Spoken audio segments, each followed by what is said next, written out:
2024 business debate on Bloomberg TV and on Bloomberg Radio. I'm Anna Edwards. The UK goes to the polls next week, a vote set against a challenging economic backdrop. Returning Britain to stronger growth has been a key pledge from politicians. Business Secretary Kemi Badenoch and Labour's Shadow Business Secretary Jonathan Reynolds are here to outline their visions and to answer questions from Britain's leading business groups. Afterwards, we'll gather together a panel of Bloomberg journalists to get their views. So let us begin. We have done a coin toss to decide who goes first, and it's Jonathan Reynolds who will start with his opening statement. Jonathan, your 60 seconds starts now. Well, good afternoon. I put it to you that there is no reasonable argument for the Conservatives remaining in office. The last 14 years have been marked by political chaos, by economic stagnation, and too frequently by improper behaviour. What business and investors need most of all is stability, and that is only going to come from a change to a Labour government. And on that foundation of stability comes an agenda to get Britain moving again, planning reform, so we actually build the homes and infrastructure that we need. A real industrial strategy so we can compete with the US and EU. Ambition on clean energy so we're never again so vulnerable to energy shocks. And a pragmatic, good faith relationship with the EU. Reform of the apprenticeship levy, of business rates, and a specific agenda for smaller businesses. Only Labour is offering the change we need. And the support businesses have shown us is hugely appreciated. But it is just the beginning. Together we can turn the page on the last few years, look to the future, and start to rebuild Britain. OK, thank you very much, Shadow Business Secretary Jonathan Reynolds. Over to Business Secretary Kemi Badenoch for her opening remarks. At this election, business has a simple choice.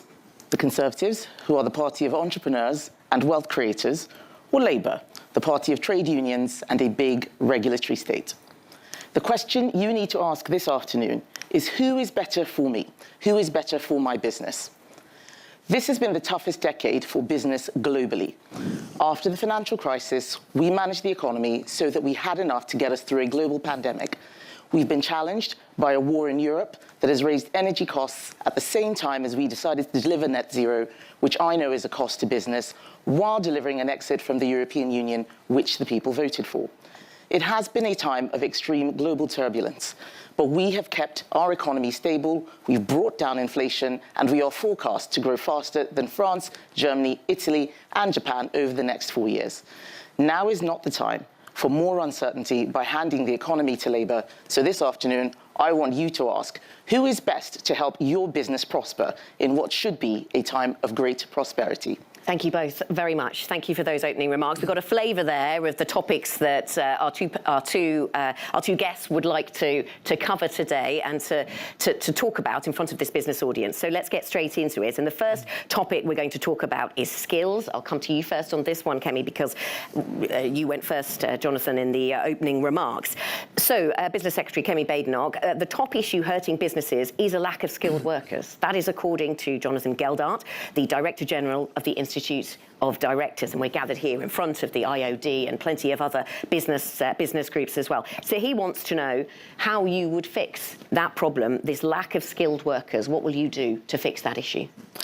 Thank you very much, Hannah. So skills has been right at the top of the agenda for this government. We live in an era where the world is changing, the information age is changing the sort of skills that we need to grow our economy. We know that making sure that people have the right technical and vocational skills in particular is something that business has asked for, and we have invested there. We've invested about 3.6 billion. We want to make sure that people are able to take apprenticeships so they have those practical skills rather than the university degrees that some are taking, which don't necessarily deliver what we need for economic growth. But this is also a place where people want to do business. We're seeing a lot of foreign direct investment. Businesses are investing here, and that is because they do have a lot of the skills that they want to see in the UK. What we need to make sure is that we don't lose our competitive advantage. We have a great scheme on apprenticeships. We spend about 3.6 billion.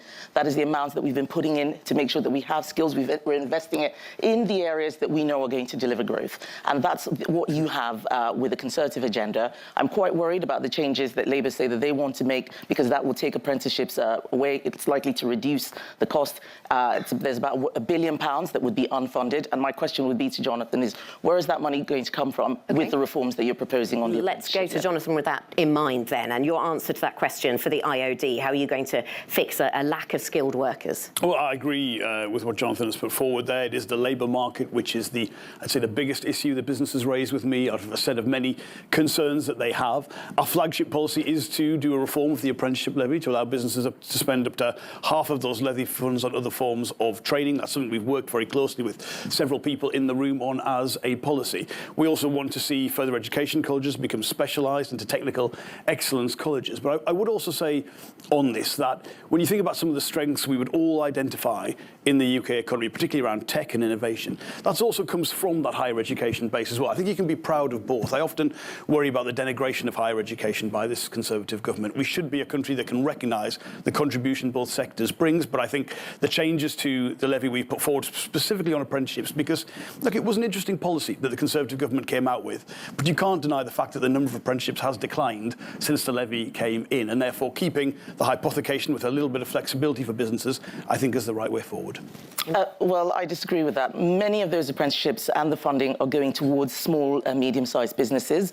A lot of our growth in this country comes from there. Most people who work in this country work for SMEs, not for the large global corporations. And I would push back on the point that Jonathan is making about higher education. We do value it. But if businesses are telling us that the skills that are coming out from higher education are not the skills they want, then we do need to reorientate what we're doing to make sure that it delivers for business. So is it about certain degrees that are not worth doing, or is it about Well, one of the what things you do instead? It's both. One of the things we've put in our manifesto is talk about reducing those courses which young people go into where they actually end up earning less than if they'd never gone into university at all. That can't be right. And they're taking on loads of debt at the same time. But the thing is, when we talk about skills, that is it's a small word to cover a very, very big area. Technical, vocational skills, are we talking about skills for the future? Look at a lot of the things that the Prime Minister has done in this field of AI. Elon Musk is saying that there are only two places where you can do AI. It's London or it's Silicon Valley. That is because of what we have been doing. We have the most unicorns, certainly this side of the Atlantic. No one else is doing what we're doing. And that is because we do have skills. Businesses are finding it tough. It is possible for both those things to be true. Jonathan, Kemi makes the point then that some degrees don't lead to a higher wage, so maybe there's no point in doing them. Well, look, I would be extremely worried at a situation where Conservative politicians picked which degrees they think have value and which don't. I don't think that would be driven by sound economic thinking. I don't think it would work for businesses. It would be these culture wars which have become such a part of how the Conservative Party operates these days. I think we've got to be proud of that tremendous base. Look, when I go around the world on some of the trade side of the brief, the amount of people you meet who have been educated in the UK, who have a huge affinity, the soft power that generates as well as that. I think it's a much more complex argument than the Conservative Party puts forward. And I'm proud that, I look at the figures for my constituency in Greater Manchester, and I would not want to see any reduction in the number of young people going to university. It's nowhere near half, by the way. It's substantially lower than that. So let's remember the sort of inequality within those figures that's also evident. OK, that's the skills subject. Let's move on to the broad topic of growth and perhaps take in the fiscal contribution there as well. The CBI's Ray Newton-Smith, the CBI also represented here today, says how the UK manages the transition to net zero is one of the biggest questions facing the economy. I'll come to you first on this one, Jonathan, to make sure we're being even. Should this be seen as a growth opportunity to be seized or a cost to be mitigated? So the UK managing the transition to net zero, it's a big question for the economy. Is it a growth opportunity to be seized or a cost to be mitigated? Well, it's an opportunity, Rain. I mean, it couldn't be any clearer than that. It's one of the greatest opportunities that has ever existed. And actually for the UK, when you think about some of that regional inequality that we are very familiar with, the transition could be something that isn't just an opportunity in itself, actually addresses some of the real long, deep-seated problems within the British economy. And the job of government around that is not to deliver that itself. Of course it's not. It's to build and shape the markets that the private sector will then operate around. And one of my huge complaints about the government's agenda has been the lack of stability in their own industrial targets, the chopping and changing around of that.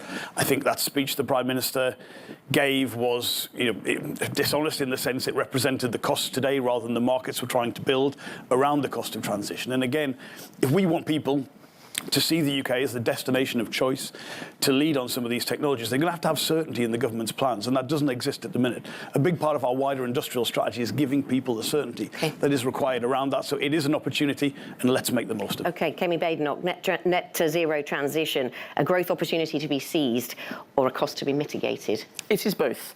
And the answer that Jonathan has given gives an insight into how Labour are looking at this problem, which I think is the wrong way. When we decided that net zero was going to be a policy, this was a cross-party thing. It wasn't just Conservatives. There's no major party that has said that it does not want the net zero target by 2050. But that was in 2018. Look at what happened since then. COVID and a war in Ukraine that's completely changed the landscape for what that meant. We need to be able to adapt when circumstances change, not just stay fixed. And that is why the Prime Minister made the announcement that he did last year. To say that that is dishonest is to just show a lack of understanding of the reality of governing. You are not going to write any kind of plan down and expect that nothing will change when it is time to deliver. It is a government that knows how to adapt, how to respond to changing circumstances that you want. That is how you create certainty, and that is how you deal with instability. So much of the instability that we have been seeing is global. Look at what is happening in elections in Europe. Look at what is happening in the US. You know, we don't even want to talk about the candidates that they've got for election. So many difficulties. This uncertainty is all over the world. And we have managed to keep our economy growing. And the point about net zero is that, yes, it can be an opportunity, but we need to make sure that we deliver other things on a no-regrets basis. OK. And you set out there that there has been a lot of uncertainty around the world, and that must surely be true. But then businesses prize certainty, and they prize goals they can plan around, and maybe they want the government to, when it announces plans, to stick to them. They also want a government that listens. And what business told me was that the electric vehicles mandate, for example, and the deadline we had for 2030 was too soon. You do not want a government that's not going to listen and is just going to stick to a bad plan and take it to its conclusion. Jonathan? We are I strongly agree. I strongly agree with what Kemi is saying about we are responsive, and that's why we made those changes. But we have not changed the net zero target, so the certainty is still there. OK, I strongly agree. When circumstances change, of course you expect governments to change their plans. When, to be frank, Liz Truss did what she did with that disastrous mini-budget with the support of the Conservative Party across the board, we had to change our plans. I get a lot of questions about what about Labour's 28 billion? Well, we had to change those plans. So you have to respond to those circumstances. But that isn't, and this is a sophisticated audience, that isn't what the Prime Minister did with that speech. It was a short-lived relaunch of the Rishi Sunak premiership based around him being a change candidate for a brief period of time and changing the plans, fitting the politics, fitting the policy around the politics, rather than that being a sound set of decisions that were made. And people understand that, and there is a cost to that. And we all know that. And the certainty that people need, yes, in an uncertain world, those circumstances change, we've got to reflect to that. But we can provide, through our political system in the UK, a far greater degree of certainty than, frankly, we've seen for the last few years. OK, let's move on to another question around growth, and this is in particular inspired by the Labour manifesto, the Labour's work plans entitled The New Deal for Working People, around unfair dismissal protection from day one, ending zero-hours contracts, of course, has been a Labour goal for some time. Is a Labour government going to make life much more difficult for smaller businesses that drive Britain's growth? Because whilst many may welcome those plans, some smaller businesses might wonder and worry about the costs that will be imposed on them as a result. Well, no, look, the Labour manifesto, the Labour agenda, is what we call a pro-worker, pro-business agenda, and the agenda reflects that in its aggregate and total form. It's everything from a better business environment around changes to planning, to tax certainty, to how things like the skills system works. But we want that to deliver growth that every part of the UK and every person within it benefits from. And the employment framework will, the floor will rise, but frankly, the vast majority of businesses operating in the UK are operating to a higher standard than those sets of proposals. It, I think, provides what I would call a flexibility that works both ways. So it doesn't take away some of the advantages of our labour market, but it delivers in a way which isn't one-sided. And it gives people the chance to feel and participate in the economy, to have the benefits for themselves and their family that they're seeking. And it's been developed very closely with businesses to make sure those burdens are not too burdensome. Kemi Badenoch, developed closely with business. Why has the Conservative Party not tried to introduce those kinds of measures? Because business doesn't want them. I think it is unbelievable that Jonathan would actually suggest that those employment regulations have been developed with business. Which business? Business is terrified of what Labour is selling. And one of the things that's really interesting is to listen to how Labour talks. He's talking about Rishi Sunak being dishonest. He's talking about Liz Truss. This is very personal. They have no diagnosis of the fundamental problems of this country. All they can see is the individuals in the government. There is no, and if you do not have a good diagnosis, you have no solutions. I would ask him what he thinks business thinks of the new employment regulations that are going to make it very hard to hire, strangling employment right at birth, the day one rights that they're bringing in. Businesses, CEO of Asda, Currys, M&S have said that these are terrible regulations. Which businesses have they developed them with? They are bad ideas. Well, I strongly push back on that. And I would just remind you, Kemi, when the Conservative Party led this country out of the European Union, you promised an employment bill. You promised many of the things that are in this package. You didn't deliver on them. That's one of the reasons you've lost so much support. You promised people security in the workplace. They haven't had that. And I don't think anyone could look at the set of proposals being put forward by the Labour Party and say they are unreasonable. And the idea, by the way, there's some sort of continental labour market. These are specific things for the UK that will give people the chance to participate and feel a part and feel the benefits of a stronger economy, which in a way is still, without any question, a better business environment to operate in, and which, frankly, give people the kind of security, the kind of work you can raise and build your family around that everyone should be supporting in the UK. You should be terrified about surrendering your business, the economy, tax to Labour. Absolutely terrified. And the reason why I say that is because the problems in our economy are not to do with flexible working rights. We have some of the most flexible working rights in the world. That is a problem that is solved. We've brought in all sorts of things, working from home, bereavement leave, parental leave, shared parental leave. We have done a lot. The fact that they are fishing in this empty barrel for solutions shows that Labour have no idea what this economy means. You've both had time to set out your arguments on that front, and I know the audience here will have many of their own views on this subject. So we will leave that one there for the moment. So look forward to catching up with the audience after the debate outside. Now, what assumptions do you make about growth then impacts your fiscal plans? And it's on fiscal plans and planning that I want to turn next. The IFS has said today that it cannot evaluate fiscal plans in your manifestos, either of you, because they are too opaque. They lack detail on a whole range of tax and spend issues. They say that voters on July 4th, and I'll come to you first on this one, Kemi Badenoch, will be voting in a knowledge vacuum. How does that apply to the Conservative Party and to your manifesto? Well, I completely disagree with the IFS's assessment. The truth is actually, and I know this from going around my own constituency knocking on doors, is that people are not assessing based on exactly what the IFS's assessment of fiscal plan is. They want to know what we are about, what it is we believe in, what our values are, and then on that basis, they will know whether they can trust what it is that we are saying. And they have our record of what we have done around tax to understand what it is we're doing. It is about making sure that we have sensible public finances, being responsible. That is what Rishi Sunak is about. The public, you know, Jonathan was talking about Liz Truss. They love talking about Liz Truss, but I actually think that what we saw was what happens when you do not try to balance the books. If you're going to have tax cuts, you need to have proportionate spending reductions. Trying to do one without the other just creates a problem. They know that we understand that. We are the party of sound money. We are the party that understands business. So that is what is in our manifesto. We've talked about where we're going to make reductions, for instance, on employment and national insurance. They have seen us do that in our budgets over and over again. So they know what they're getting. OK, and the Labour Party also faces that same criticism from the IFS, Jonathan, but I'd also just like to get your thoughts on the types of growth assumptions that you're trying to get to within the first year, because some of your fiscal plans rely on delivering a lot in the first year in terms of growth, something that a lot of the people in this room might like, but they'd also want to understand how on earth are you going to get there? Well, look, I respect the IFS, but my frustration is that, look, the Conservative record does speak for itself. I mean, taxes are at a record high. Public services are not reflective of that tax burden. They're not operating anything like across the board people would expect them to do so.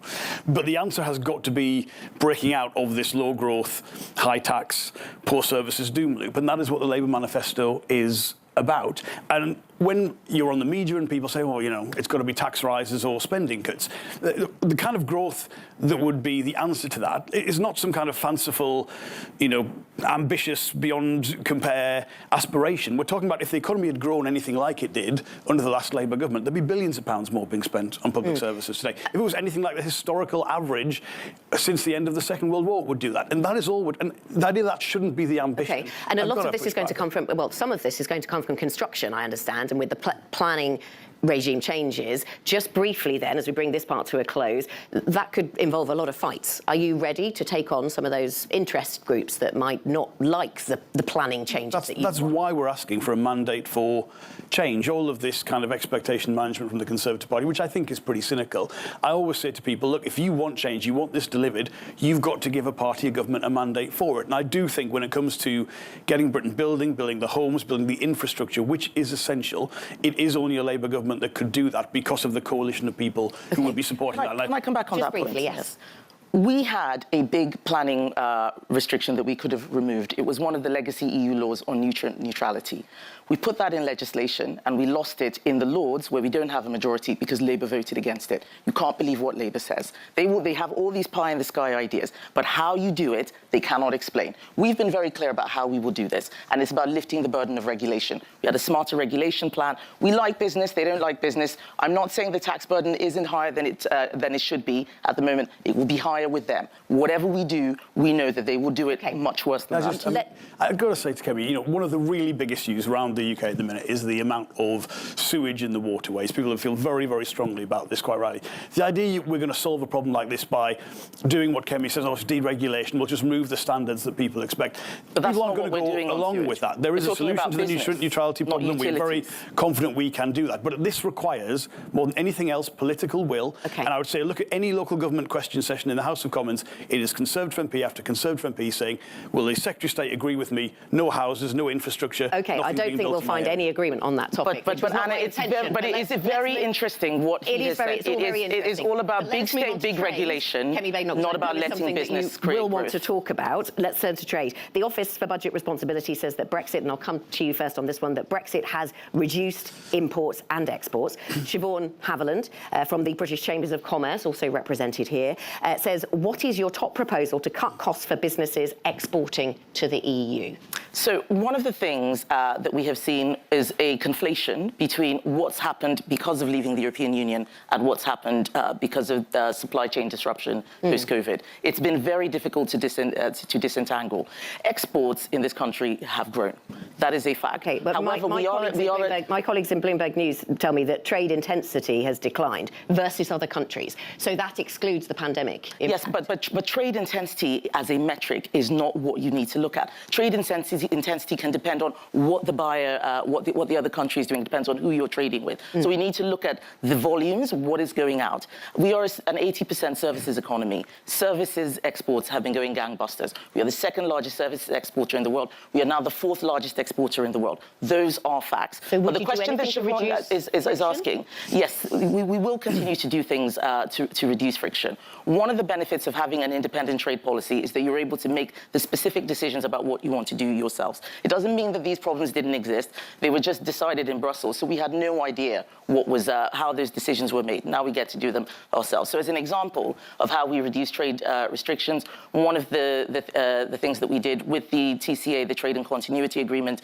removing the double tariffs on electric cars because the environment has changed due to what is happening with China and again post-COVID. So we're able to negotiate these changes with our partners. That's how we reduce trade friction. OK, Jonathan Reynolds, what are your plans to reduce trade friction so businesses exporting to the EU find their costs reduced? Absolutely. Look, of course it's had an impact, Siobhan. It'd be ridiculous to suggest otherwise. You couldn't listen to businesses and not understand or appreciate what it has meant for them, but we're going to look to the future. So first of all, to improve that relationship, the biggest thing a Labour government will bring is our relationship to the European Union will not be governed by the internal politics of the Conservative Party, and that allows us to do a lot of things that will benefit for your members. So, for instance, the SPS agreement that we are seeking to deliver will reduce food on food and agricultural products, will reduce those checks.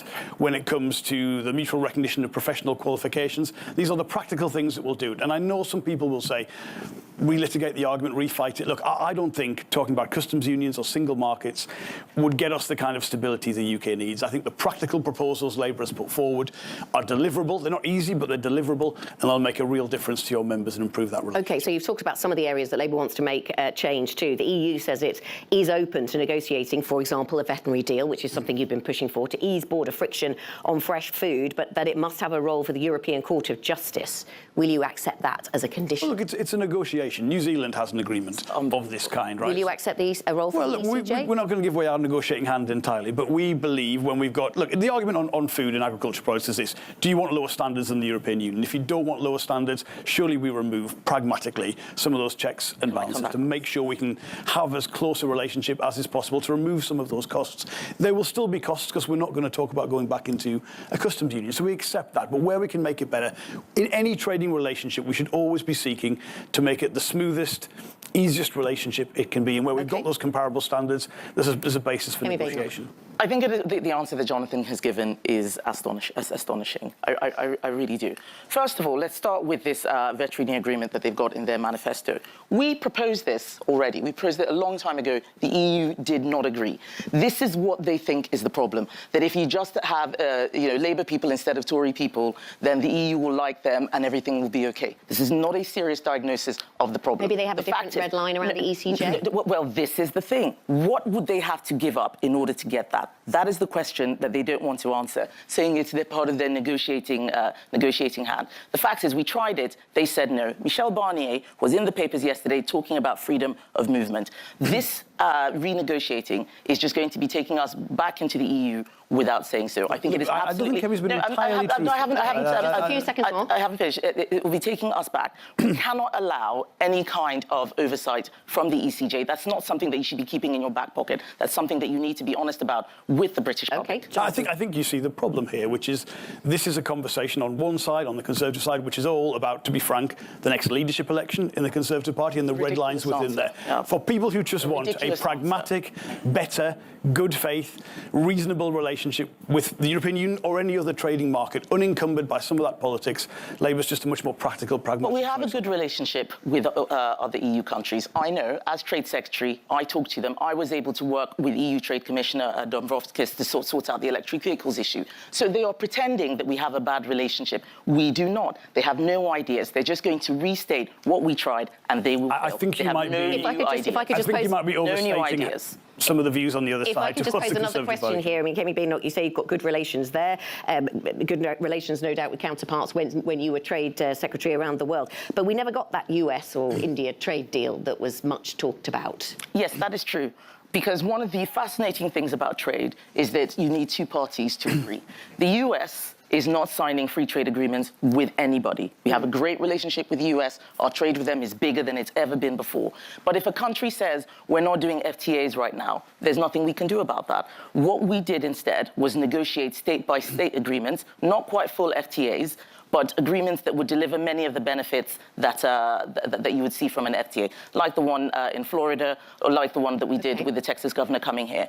With India, that's a very difficult negotiation. I, as Trade Secretary, I'm not going to give away things that I don't think are going to get equal value. For me, an FTA with India is one that business has to like. Otherwise, there's no point in it. Briefly, Jonathan. Trade negotiations are a difficult thing. Yes. I have experience of that. Jonathan does not. That's why he's giving these pie-in-the-sky answers. Well, I think the Conservative Party was extremely naive about what it thought would happen after Brexit, but I agree, you need two sides to do a deal. I think there has been a focus on quantity over quality. Kemi, I think, the MOUs, when you say they're not quite free trade agreements, I mean, they're not at all free trade agreements, if we're being honest, but I think there are opportunities. I mean, India would have to work for us. I think the Gulf is a particularly interesting negotiation. There are others, but, again, we've got to be reasonable, and I think the naivety of the Conservative Party has led us into the position we're in at the minute. Okay. I think that this, and then we'll move on to this is yet another misunderstanding of what having an independent trade policy is. We had a president in the US who wanted to sign an FTA. Yes. That changed. That's not naivety on the part of the Conservative Party. That is geopolitics, and you need to pay attention to the wider environment. Seen that coming. Not just what you are writing down on a piece of paper, which is what you are doing. Okay, let's move on to industrial strategy, because we've had questions from people in the room on this subject, and I'll put this to both of you. And in fact, we'll start with you, Jonathan. Make UK's Stephen Phipson says their members overwhelmingly believe growth will come from a long-term industrial strategy, but they warn that manufacturing apprenticeships have fallen by over 40%. So which sectors do you think are the future, and how do you plan to get talented people into those sectors? Yeah, look, I agree with Make UK and their members on that. I think it's integral to compete, but I also think it's important that other investors or the countries understand what you're trying to do as a country, and that's where industrial strategy is key. It's about stability. It's about coordination across government, which we haven't seen anything remotely approaching that. But in terms of the sectors that would be important to that, of course, there'd be obvious ones for the UK, whether that's financial services, aerospace, automotive. I think education is a particularly interesting potential for export from the UK. On the skills and apprenticeships, look, industrial strategy has to cover everything. The labour market would be a part of that. I think those changes to the levy and technical excellence colleges that we talked about at the beginning are important. Another aspect of Labour's plan is obviously a much greater focus on devolution, and I think the two things go together very well. So if you take Greater Manchester, we are specialising or attempting to specialise our FE provision, do some specific things there, and that needs to reflect the local labour market. And I think you can have a national framework, a national industrial strategy, and that local economic leadership working very well together. We see that, to be honest, in most countries. So it would be an absolutely integral part of what we would bring if we form a... So you wouldn't pick a sector, specific sectors, you just let the local economy pick those sectors? There are specific sectors I think you would highlight as part of that, where some of the most significant opportunities are. I think you've got to pick. It can be quite difficult for business. If you're not picking, you're not really having a real industrial strategy. There are, of course, horizontal policies that would make a difference to everyone across the board. But an explicit industrial strategy, I think, is an absolute essential prerequisite of success. Kemi Badenoch? I think it's very interesting that at the beginning of his answer, Jonathan said an industrial strategy has to cover everything. And at the second half of his answer, he said... No, that's not true. Well, actually, you misunderstood. No, you have to pick some, which for me just shows a bit of confusion and this belief in central planning that industrial strategy is going to fix everything. We have a plan. You have to prioritise. And our plan, given what has been going on around the world, is that we look at where the UK does well, where we have comparative advantage. That has been what I would classify as our industrial strategy. We haven't called it an industrial strategy, but it is about those growth sectors, creative industries, digital. We had an advanced manufacturing plan. So going back to the specific question you answered, you asked, Stephen, about manufacturing apprenticeships, this is something that we want to see more of. We've put £4.5 billion into that. We have seen, for instance, our car industry go from strength to strength. We're producing more cars, I think we did in the last year than we did the 7 years before then, at a time where car production is falling in Western Europe. So this is how we are delivering for manufacturing. Okay. We don't want to lose manufacturing in the UK. It is absolutely critical. It is a driver of skills. It is a driver of innovation. And our advanced manufacturing plan, which we've already started, is what's going to do. We've got quite a lot to get through. That's one, if the strategy is working well, how come our own businesses don't know about it? And I'd love to genuinely know why Conservatives think or account for the fact we've got the lowest business investment in the G7 if the strategy is working so well. We have the largest foreign direct investment in the G7. Business investment metrics are different for us because we are largely a services economy. That means that it is always going to be quite skewed. Business investment has risen a lot in the last year, mainly because of the full expensing policy which Rishi Sunak has brought in. Okay, so it is changing. In 2016. It's flatlined since 2016. But as I said, being a services economy means that business investment is going to be... Let's move on to another question from in the room. Craig Beaumont from the Federation of Small Businesses asks, for UK small businesses, and I'll come to you first on this one, Kemi, cash flow is king, they say, with late payments remaining the #1 issue, stopping small businesses' investment and growth. If elected, what will you do about that in next month's King's speech? Well, one of the things that we have been really focused on is trying to improve the landscape for faster payments. I think it is extraordinary how larger corporations treat those smaller companies within their supply chain. We will look again at more regulation. We already have many pieces of regulation that have been targeting this, but we also know that business needs more than anything access to finance. That's the thing that's going to help with cash flow. The British Business Bank, which I look after, has a lot of schemes and initiatives to help with access to finance. We also want to make the rules around small and medium-sized businesses better and easier, lifting the definition of what is an SME so that they're not put under those onerous rules which the banks use which limit their access to finance. So Basel III, for example, is in our manifesto. All of those things together will help those small businesses that are dealing with cash flow. Reynolds. Well, the question was about late payment, and I think it was well put. The specific change that we would make is to compel audit committees committees of large public companies to report on how quickly they actually pay their suppliers, not what the policy is, but what the actual payment is. So you're addressing some of that power imbalance, which I think is reflected in the question, and it is something we would legislate to do as soon as possible. Okay, that wouldn't fix it. Can I ask, it's just reporting. Can I ask another question around industrial strategy, Jonathan, and specifically to you? You talked about the need for investment, inward investment into the UK, and I wanted to just get a sense of how keen you are to get money from outside the UK in, for example, Gulf money or money from China, across a range of UK assets, you know, from the nuclear industry to media assets like the Telegraph.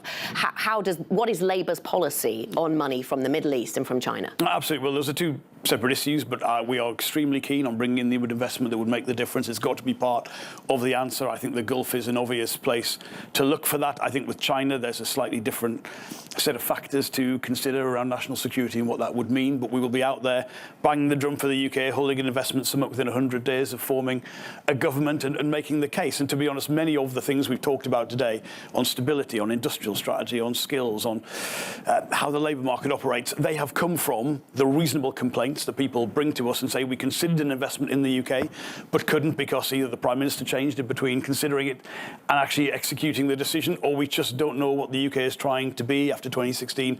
I think our agenda directly reflects that, and once we've got it in place, we can get out there and sell it. OK, just briefly, trying to make sure everyone gets the same amount of time. Just briefly, Kemi, if you had any thoughts on that. We are the largest recipient of foreign direct investment certainly in Europe, more than France and Germany combined. That is a sign that what we are doing in this country as the Conservative government is working. Just in November, we raised £30 billion in one day at our Global Investment Summit. People want to be here, and we are creating an environment that means that people from all around the world want to bring in their money. Where it comes to the specific question on where the money comes from, we brought in the National Security and Investment Act. That was a Conservative policy. Okay. We're carrying out a lot of screening to make sure that the money that comes here is the type of money that we want to see invested in the UK. OK, I'm going to move on now to a range of subjects that business just might want some clarity on, a range of business stories that have been very topical of late.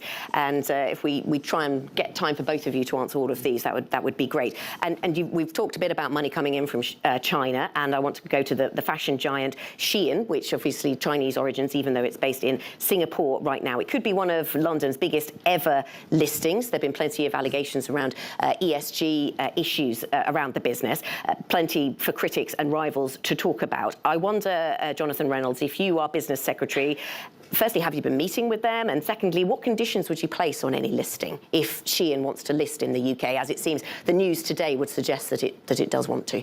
Oh, yes, we have met a lot of people considering economic activity in the UK. I've been speaking to the Labour Party over the last few years. You would expect, I think, that to take place. Look, my view is on any business of this sort, if they're doing business in the UK, we should ideally seek to regulate them from the UK, and the kind of expectations we would have, whether that is on labour market or regulatory compliance or tax, that is best done from them being based from the UK. So if a listing was to be considered, I'd want that because I would know that is the way we could enforce the highest standards that we would expect. So you would essentially they'd have to comply with the same laws as a UK business? Any listed company in the UK has a pretty significant set of compliance requirements placed upon them. So I think if you are keen to see businesses operate to the highest standards, you should want to see them do that from the UK. Kemi Badenoch?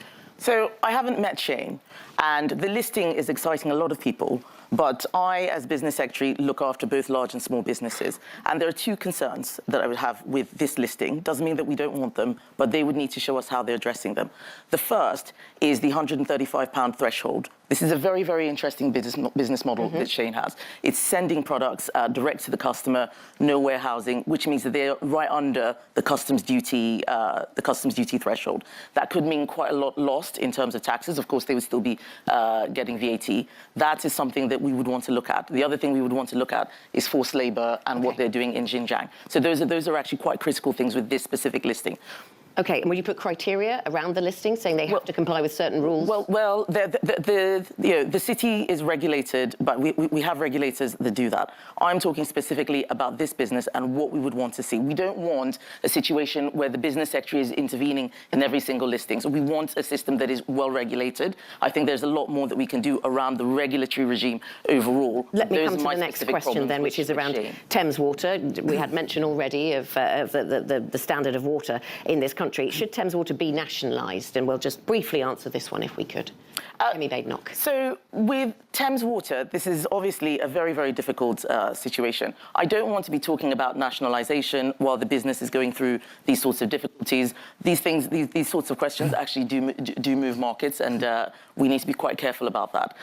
What we need to make sure is that we have a regulatory regime that works well for our utilities. It is not working that well, as we have seen with the palaver with Thames Water. It is them dealing with that difficult trifecta of making sure that they can, if I can just finish, make a profit, keep bills low, and also continue to invest in infrastructure where we have seen issues. That is why what Jonathan said earlier about sewage is so wrong.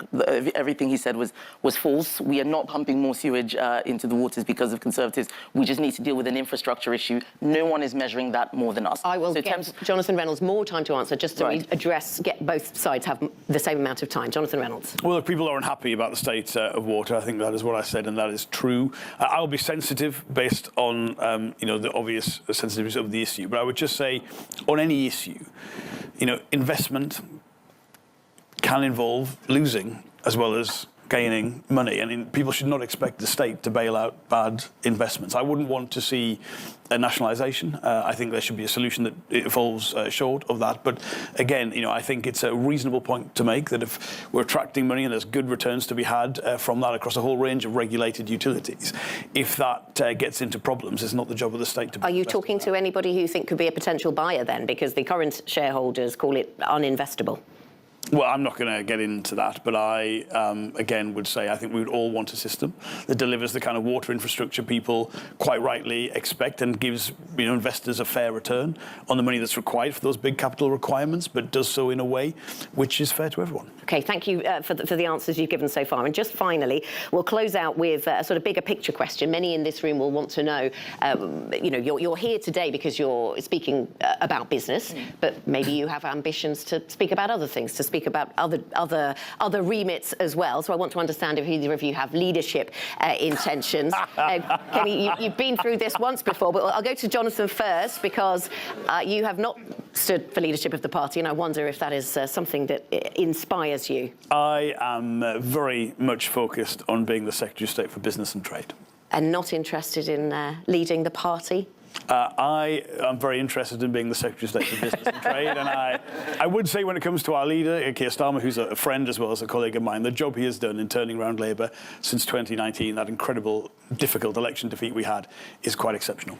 Kemi Badenoch, we know that you have already tried, and we wonder whether you still have those ambitions. I think it's obvious that question was for me.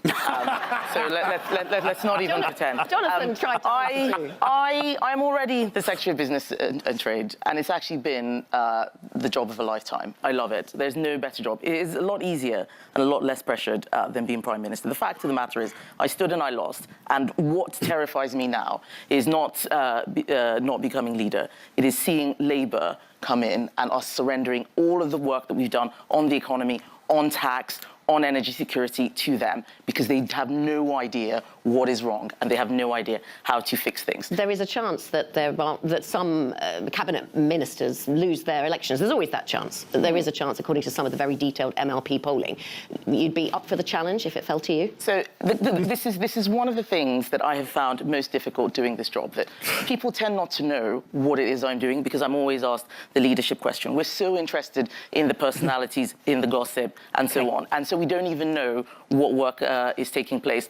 We need to focus on this election. The choice is going to be between us or between them. Okay. Be afraid if it is them, is all I would say. And we will talk about leadership things after an election, but well, certainly I tried. not before. Well, I tried. OK, we're almost done. We always come to the end of our business debate. There is time, though, for some closing remarks. Let's wrap up with those closing statements. Jonathan Reynolds, your 30 seconds starts now. Well, thank you very much. I think what we've heard today is that businesses are facing too many serious challenges to risk another 5 years of a chaotic and unstable government. And it's time to return to a government that solves problems rather than causes them. And I'm proud that we've worked so closely with business in drawing up our plans. And I can assure you that partnership will continue, because the only way we will end this low-growth, high-tax, poor public services doom loop of the last 14 years is with a changed Labour Party and our serious plan to grow the economy again. Thank you very much. And now it's over to Kemi Badenoch. Thank you. Today you have seen the difference between the Conservatives and Labour. Labour want to introduce new laws which will make it harder to hire. They want to micromanage your business to meet their political objectives. You need to ask yourselves, given what you've heard this afternoon, who is best to help your business prosper in what should be a time of great prosperity? Conservatives believe in capitalism. We believe in the power of business to do good. We don't think profit is a dirty word, and we are optimistic about our future. Thank you both. A big thank you to Business Secretary Kemi Badenoch and also to Shadow Business Secretary Jonathan Reynolds for taking part in the debate. Coming up, we've heard from the politicians, and next we'll find out what our panel of Bloomberg journalists has to say about what we've heard. We will bring you that shortly.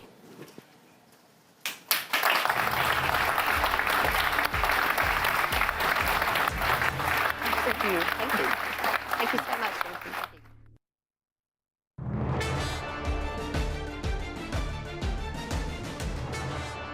Policy, border security, foreign policy, and more.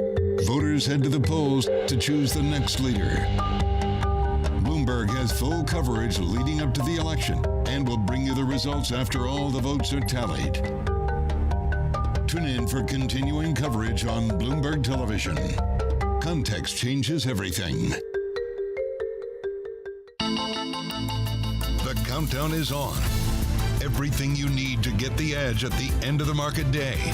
Get ahead of tomorrow's trading with The Close, weekdays at 3 p.m. only on Bloomberg Television. Context changes everything. From the beating heart of global finance, economics, and politics, and wherever newsmakers are moving markets, Bloomberg brings you conversations that allow for deep discussions and important insights. What do you think the future is for inflation? Is this a new normal? Are markets too optimistic? How do you worry about the things that are outside your control? How does the current fighting completely stop? I'm Francine Lacroix, and this is The Pulse, every weekday at 9 a.m. only on Bloomberg. The Middle East and Africa regions are home to some of the biggest deals and fastest growth in the world. Vibrant resources and high-yield investment opportunities abound. I'm Jumana Versace. Join me on Bloomberg Horizon's Middle East and Africa for the stories, newsmakers, and insights shaping the decisions of traders across this exciting region. We're scaling up at incredible pace. This region is growing so rapidly. The opportunity is really huge. Every trading day, only on Bloomberg. Good morning. This is Bloomberg Daybreak Europe. I'm Tom McKenzie in London. These are the stories that set your agenda. Taking you from the U.S. market's close to the overnight session in Asia. We'll walk you through what you need to know to kickstart the European trading day. Live from our European headquarters, we bring you the day's top market-moving stories, unmatched expert analysis, and on-the-ground reporting from across the continent. Tune in every weekday at 6 a.m. London time, only on Bloomberg Television. Asia is at the forefront of some of the world's biggest stories. I'm Shevrian in Tokyo. And I'm Heidi Stroud-Watts here in Sydney, where the trading day begins.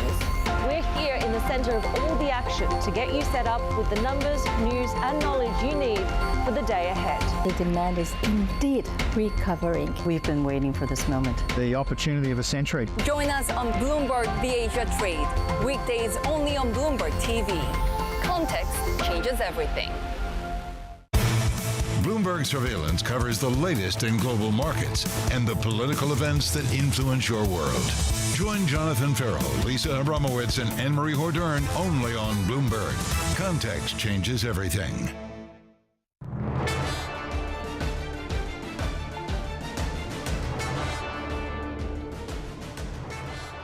Welcome back to the Election 2024 business debate on Bloomberg TV and on Bloomberg Radio. We've had some big pledges from UK Business Secretary Kemi Badenoch and Labour's Shadow Business Secretary Jonathan Reynolds. We've also heard from leading business groups, at least through the questions that they put forward before this debate. Now let's get the thoughts of Bloomberg UK correspondent Lizzie Burden, UK senior economy reporter here at Bloomberg Phil Aldrich, and Bloomberg's city editor Catherine Griffiths. Well, a lot for everybody to listen to, a lot lot to digest. Lizzie, if I come to you first, your overall impressions of what we heard there, or key takeaways? I thought it was really interesting from Jonathan Reynolds that he says Labour's all about growing the economy. Well, even Labour insiders say that the easiest way to grow the economy would be to rejoin the single market and customs union, and he's not saying that that is going to happen. He's ruling that out. And so then what's the plan to grow the economy? He talked about planning, he talked about better ties with Europe, and you have to ask, and you did ask, if these were easy wins, why wouldn't the Conservatives have achieved them already? As Kemi Badenoch quoted, Michel Barnier over the weekend was saying you can't cherry pick with the EU relationship. And it was very interesting to me when Jonathan Reynolds talked about ECJ oversight. We have to wonder whether that is something that would be on the negotiating table. He's saying that he doesn't want to give up Labour's negotiating hand, bit like the unions. We don't know how the plans could change. And a line that was really interesting to me was when he said, of course, when circumstances change, plans change. Could we yet see more surprises from Labour? OK, so that's talking about their relationship with Europe. That's talking about how they get to those growth targets that they've promised. Phil, what stood out to you? Well, I think Kemi won the soundbite war there. Fishing in an empty barrel for solutions on growth was a good line, and there was a sense that we didn't get specifics on how Labour were going to deliver this growth. Obviously, they repeated the sort of mantra of planning, reform, and getting stability going, as we've started to see, and also the Brexit point that basically that we're going to have a closer relationship with Europe.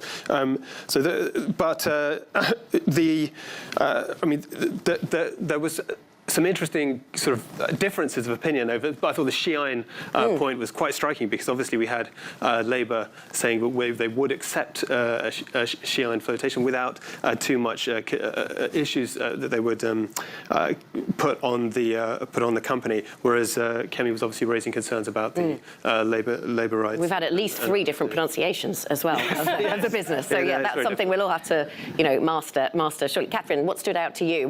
Perhaps on that subject, as city editor, with an eye on the city, that's something that you're focused on. Yeah, for sure. I suppose the sort of role reversal thing, in a way, that it's sort of easy in a way for Jonathan Reynolds to say, we're very keen to have listings, a sort of reasonably open-minded approach to those companies, and of course Kemi Badenoch actually sitting there doing the job, sort of making these points about worker rights and various different concerns and rules and regulations. Although, of course, she very neatly made it not her problem and talked about it being a kind of UK regulatory framework problem for whether or not Xi'an should list here, which, again, I suppose goes to show the experienced politician she is. I think that time and time again, business tells you that it wants stability, and I think that, Kemi Badenoch did a really good job of sort of speaking in a very sort of authoritative way. Those old lines about we love business, they don't love business, things would be astonishing and unbelievable if Labour came in. I don't think that really rings true with the business and city community. Well, and we remember what Boris Johnson famously said about business, which I won't repeat. I mean, and he's not leading the party anymore, but that does raise interesting questions about how far back people's memories are going when they're voting. Are they voting about what's on offer now? Are they voting on what's in the manifesto? Are they thinking about the last 15 years or so? And it's probably a different answer for lots of different people. Phil, you made the point to me before this about the speed at which Labour needs to ramp up growth if it wants to deliver the plans that it's set out. And we got Liz, you mentioned, we got a few hints of that around planning perhaps, but we're still looking for more detail. That's where reporting goes next, I suppose, pushing into more detail as to how you get there. Yeah, so the IFS, obviously, both of them kind of rejected the IFS position that there's been a conspiracy of silence about how the country is going to pay its way. And the issue, obviously, green growth is the elixir. Obviously, Jonathan Reynolds said we could get back to the Labour's, the Blair era, New Labour, 2% a year growth, but there's not been any sign of that because productivity has collapsed for the last 14 years. So unless you have a vision for how to get that to that increase in productivity back again, then you have to say that the IFS position that both parties, whoever would form the government, will have to sort of make some difficult decision on taxes to balance the books. Those do seem kind of inevitable. And that's just the policy. What about if Labour, if it became the government, had its own surprises, like the pandemic, like the war in Ukraine? A point well made by Kemi. Yes, indeed. I mean, yes, when facts change, you change your mind and things. I mean, we've had differing interpretations, I suppose, from both parties as to what extent a manifesto represents a programme for the next Parliament and to what extent it just represents some sort of opening salvo. And in different interviews, you maybe get different messages there. I wonder, I mean, on some of the more detailed questioning, Thames Water was interesting. You know, Kemi Badenoch keen not to move asset prices at all. Jonathan Reynolds warning investors you shouldn't expect to not ever lose money, which I thought was an interesting one. Something you've been following quite closely, Phil. Yeah, so it was striking that Kemi said that it's basically, she seemed to be saying it was a regulatory issue, that there is a sort of failure of regulation was what I took away from what she was saying, whereas Jonathan Reynolds was saying that, you know, if you make a bad investment, you lose your shirt, and that's just the way it should be. And so it'll be, is there going to be some further overhaul of water regulation under Labour, as might happen should the Tories win? And we tried with a question at the end, Lizzie, around leadership. I mean, we know that Kemi Badenoch has already tried. And as I said to her, you know, some of the polling, when they go seat by seat, it does suggest that some in the cabinet might find it difficult to hang on to their seats. I noted that Paddy Power's got her odds on 11-4, the favourite to be the next Tory leader. So well denied. Clearly, the leadership ambitions are being talked about in the background. Yeah, indeed.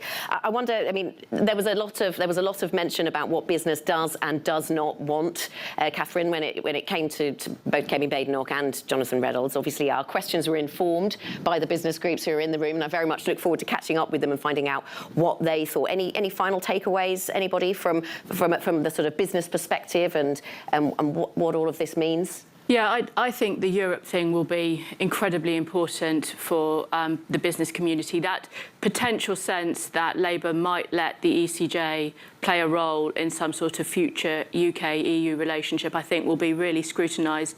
I think Johnny Reynolds hasn't said that much about sort of his international view, and he was asked today about, well, OK, so how will you actually get investment in from, say, the Gulf or China? And people will really want to know the answer to those questions.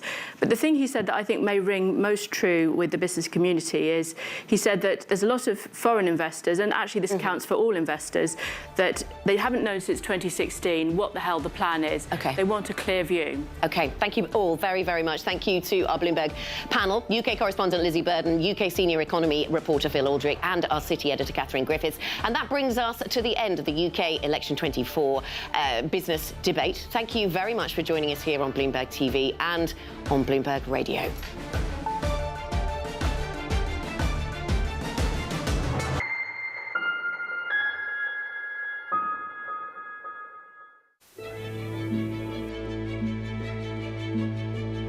I've seen firsthand how some fashion businesses make women feel. And I think there's one thing, you know, being really vocal and being an Instagram activist and talking about something, there's a difference than putting your money where your mouth is and really trying to do something about the problem. And that's what I did with that business. It was about, how do I take